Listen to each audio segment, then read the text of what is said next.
Hello friends, कैसे हैं आप लोग। आई होप आप लोग बहुत अच्छे होंगे एंड मैं भी बहुत अच्छी हूँ।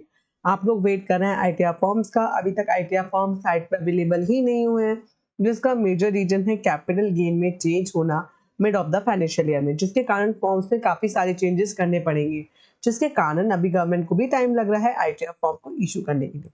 लेकिन आपके लिए गुड न्यूज ये है कि आईटीआर 1 और आईटीआर 4 है वो नोटिफाई कर दिया है, तो बहुत जल्दी वो साइट पे अवेलेबल हो जाएगी रिटर्न फाइलिंग के लिए। ठीक है, लेकिन आईटीआर 1 और आईटीआर 4 नोटिफाई तो किया है, लेकिन उसमें एक बहुत बड़ा मेजर चेंज किया है जो आपको पता होना चाहिए अगर आप आईटीआर 1 या आईटीआर 4 फाइल कर रहे हो। एंड जो आईटीआर 2 और आईटीआर 3 फाइल करता है उसको भी ये वीडियो देखना चाहिए, क्योंकि आईटीआर 2 और आईटीआर 3 शायद आपको इस वीडियो को देखने के बाद लगे कि आपको शायद फाइल करने की जरूरत ही नहीं है, आपको आईटीआर 1 और आईटीआर 4 से ही आपका काम हो जाएगा।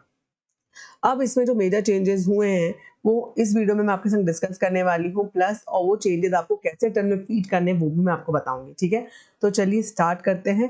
इस वीडियो को एंड तक देखना, तभी आपको समझ में आएगा क्या चेंजेस हैं और कैसे उसको फीड करना है। ठीक है, और हाँ, अगर मेरी वीडियो आपको अच्छी लगी हो तो लाइक शेयर सब्सक्राइब जरूर कीजिएगा। तो चलिए अब मैं आपको लेके चलती हूँ नोटिफिकेशन की तरफ। हेलो फ्रेंड्स, तो ये है हमारा नोटिफिकेशन की समरी जो मैंने समरी बना दी है। इसको पहले मैं डिस्कस करूंगी, देन मैं आपको नोटिफिकेशन से इसको एक बार रीड आउट करवा दूंगी, जिससे आपको क्लैरिटी आ जाएगी। ठीक है, तो पहले हम डिस्कस करने वाले हैं आईटीआर 1 और आईटीआर 4 के लिए कौन एलिजिबल है। ठीक है, आईटीआर 1 और आईटीआर 4 फाइल किसको करना है। ठीक है, तो देखो पहली चीज ध्यान रखना, एलिजिबिलिटी हम डिस्कस करने जा रहे हैं आईटीआर 1 की। तो देखिए रेसिडेंट इंडिविजुअल कौन फाइल कर सकता है। Resident individual excluding non ordinary resident जिसकी total income up to 50 lakh है। ठीक है, अब उसका सोर्स ऑफ इनकम क्या होना चाहिए। देखो सैलरी पेंशन, या आपकी वन हाउस प्रॉपर्टी है, या अदर सोर्स ऑफ इनकम है कुछ, या अगर आपकी एग्रीकल्चर इनकम अप टू 5000 है तो। लेकिन एक जो मेजर चेंज जो मैं आपको बोल रही थी वो ये है, देखिए अगर आपको LTCG long term capital gain under section 122A up to 1.25 lakh तक का है। मैम 1.25 लाख का लिमिट ऐसा क्यों? क्योंकि मैंने आपको जब कैपिटल गेन के अमेंडमेंट्स बताए थे उसमें मैंने बताया था कि जो 1.25 लाख तक का आपको कोई टैक्स नहीं लगेगा अगर आपको लॉन्ग टर्म कैपिटल गेन हो रहा है अंडर सेक्शन 112A। ठीक है, इसीलिए इन्होंने जब आईटीआर 1 और आईटीआर 4 हमारे आईटीआर 1 और आईटीआर 4 में ये अपडेट किया ये पॉइंट्स को, तो उसमें इन्होंने लिमिट 1.25 लाख तक की लगा दी। ठीक है, तो 1.25 लाख तक अगर आपको कैपिटल गेन हो रहा है, क्योंकि ऑब्वियसली आपको उस पर टैक्स भरना नहीं है, तो आपको सिर्फ रिपोर्ट करना रहेगा आईटीआर 1 में और आईटीआर 4 में। ठीक है, अब ये आईटीआर 1 कौन फाइल नहीं कर सकता। Individual who are the directors in a company, individual who have invested in unlisted equity share, जिसने अनलिस्टेड इक्विटी शेयर में लेके रखा है, जिन्होंने 194 जिनका 194 के अंदर टीडीएस डिडक्ट हुआ है, या individual with deferred tax on employ stock option plan है। ठीक है, या individual owing asset located outside India, जो भी इंडिविजुअल है जिसकी जो एसेट है मतलब ठीक है ओन करता है जो आउटसाइड इंडिया, या फिर उसका कोई फाइनेंशियल इंटरेस्ट है किसी एंटिटी पे जो कि आउटसाइड इंडिया है। ठीक है, तो वो अपना आईटीआर 1 फाइल नहीं कर सकता। ठीक है, तो ये मैंने आपको डिस्कस किया आईटीआर 1। तो देखो आईटीआर 1 के लिए कौन एलिजिबल है, जिसकी सैलरी इनकम है, वन हाउस प्रॉपर्टी है, ठीक है, और जिसका अदर सोर्स ऑफ इनकम है, और जिसकी एग्रीकल्चर इनकम अप टू 5000 है, और एलटीसीजी का कैपिटल गेन 112A का अप टू 1.25 लाख है, तो वो आईटीआर 1 फाइल कर सकता है। ठीक है, अब हम बात करते हैं आईटीआर 4 की। आईटीआर 4 कौन फाइल कर सकता है, हमारा resident individual, HUF and firm other than LLP.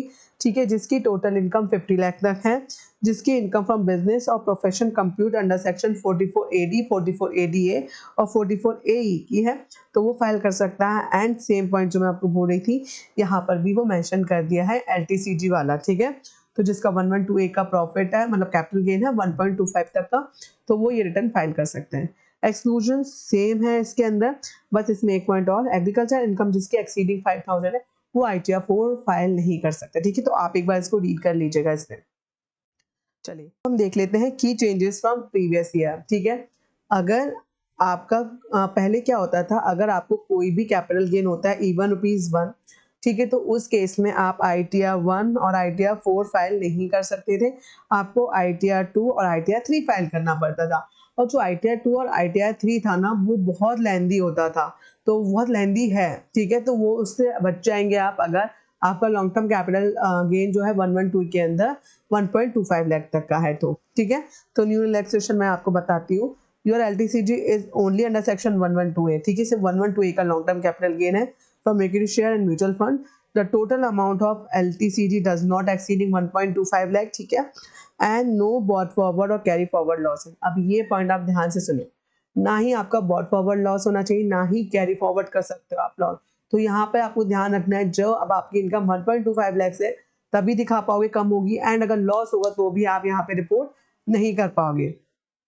तो बॉटम लाइन ये है कि अगर कैपिटल गेन अगर आपको 112 1.25 लाख का है और कोई लॉसेज नहीं है तो आप ITR 1 और ITR 4 फाइल कर पाओगे, ठीक है। अगर कोई आपको लॉस हो रहा है इवन अंडर सेक्शन 112A तो आप ITR 1 ITR 4 नहीं फाइल कर पाओगे, आपको ITR 2 और ITR 3 यूज करना पड़ेगा रिटर्न फाइलिंग के लिए, ठीक है।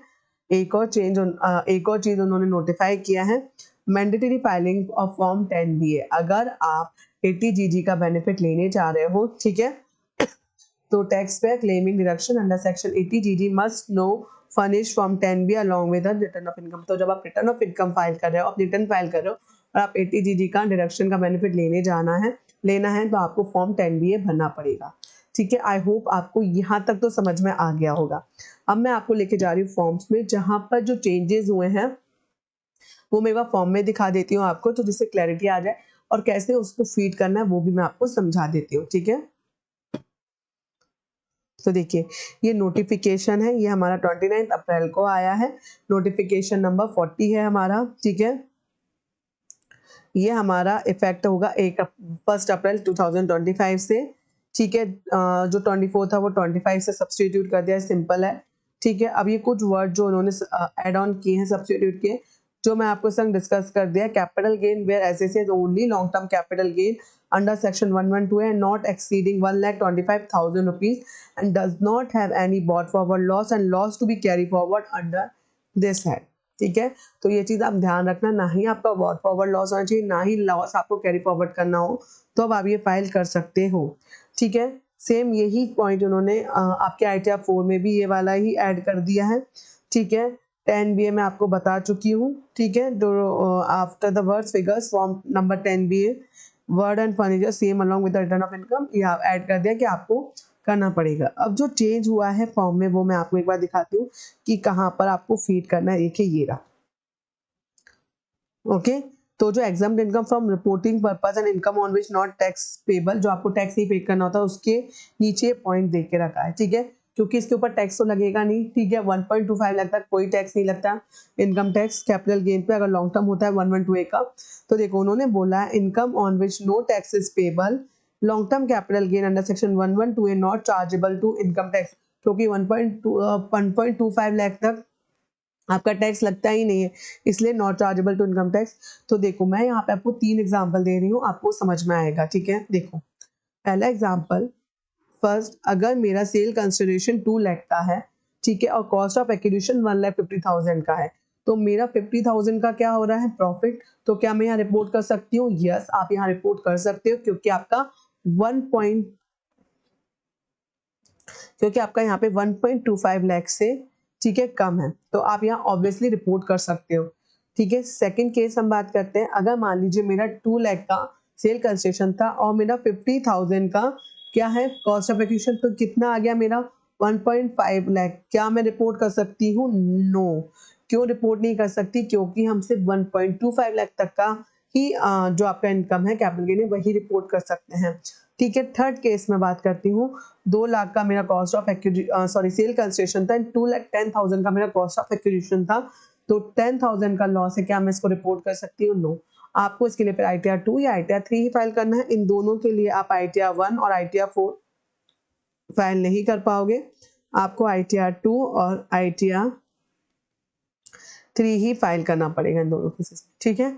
तो ये मैंने आपको जो मेजर चेंज था मैंने उसको बताया कि आपको कैसे फीड करना है रिटर्न में, ठीक है, एंड मैंने आपको एग्जांपल से भी समझा दिया है, ठीक है। तो आपको यहाँ पर सेल कंसिडरेशन का अमाउंट लिख देना है, ठीक है। ये हमारा कॉस्ट ऑफ एक्विजिशन जैसे 1.5 लाख और 50,000 आपका यहाँ पर अमाउंट है, सिंपल, ठीक है।